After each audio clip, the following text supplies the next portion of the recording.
বাণিজ্য ও বিনিয়োগ বৃদ্ধির মাধ্যমে পূর্ব তিমুর ও বাংলাদেশের সম্পর্ক আরও সমৃদ্ধি হবে বলে জানিয়েছেন প্রধান উপদেষ্টা ডক্টর মোহাম্মদ ইউনূস। প্রধান উপদেষ্টার কার্যালয়ে পূর্ব তিমুরের প্রেসিডেন্ট হোসে রামোস হোর্তার সাথে বৈঠক শেষে এক যৌথ সংবাদ সম্মেলনে তিনি এই কথা বলেন। আন্তর্জাতিক সকল ফোরামে পূর্ব তিমুরের সমর্থন চান ডক্টর ইউনূস।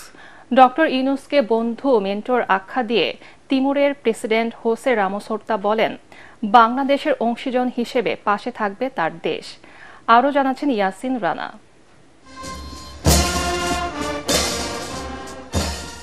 4 দিনের সফরের দ্বিতীয় দিনে ঢাকা সেনানিবাসের সেনাকুঞ্জে পূর্ব তিমুরের প্রেসিডেন্ট হোসে রামোস হোর্তাকে গার্ড অফ অনার দেয় 3 বাহিনীর একটি চৌকস দল।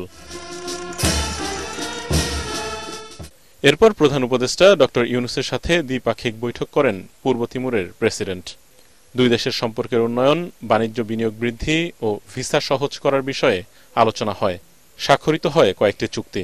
যৌথ সংবাদ সম্মেলনে পূর্ব তিমুরের প্রেসিডেন্ট এবং অন্তর্বর্তী সরকারের প্রধান উপদেষ্টা ডক্টর মোহাম্মদ ইউনূস সকলের সামনে নিজেদের দীর্ঘদিনের পুরনো বন্ধু হিসেবে পরিচয় তুলে ধরেন। এ সময় প্রেসিডেন্ট হোসে রামোস হোর্তা বলেন, ডক্টর ইউনূস আমার বন্ধু ও mentor. John F Kennedy, Mahatma গান্ধীর মতো বিশ্বব্যাপী পরিচিত নেতৃত্ব পেয়েছে বাংলাদেশ। বাংলাদেশের উন্নয়নে অংশীদার হিসেবে পাশে থাকবে পূর্ব তিমুর।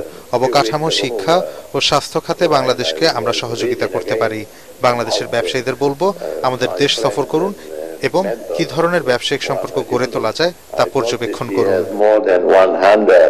ডক্টর ইউনূস বলেন, president Jose Ramos Horta micro ক্রেডিটের অনেক বড় ভক্ত। বিগত শেখ হাসিনা সরকার আমাকে যেন হয়রানি করতে না পারে সেজন্য আন্তর্জাতিক পরিমণ্ডলে সমর্থন আদায়ে ভূমিকা রেখেছেন তিনি। আন্তর্জাতিক সকল ফোরামে পূর্ব তিমুরের সমর্থন চায় বাংলাদেশ। রোহিঙ্গা প্রত্যাবাসনে মিয়ানমারের সাথে আলোচনায় পূর্ব তিমুর আমাদের সহযোগিতা করবে। বাণিজ্য ও বিনিয়োগ বৃদ্ধির মাধ্যমে আমাদের সম্পর্ক আরো সমৃদ্ধ হবে। 54তম বিজয় দিবসের অনুষ্ঠানে যোগ দিতে বাংলাদেশে আসায় পূর্ব তিমুরের প্রেসিডেন্টকে এ সময় ধন্যবাদ জানান ডক্টর ইউনূস। এর আগে হোটেল সোনারগাঁয়ে পররাষ্ট্র উপদেষ্টা তৌহিদ হোসেনের সাথে বৈঠক করেন হোসে রামোস হোর্তা।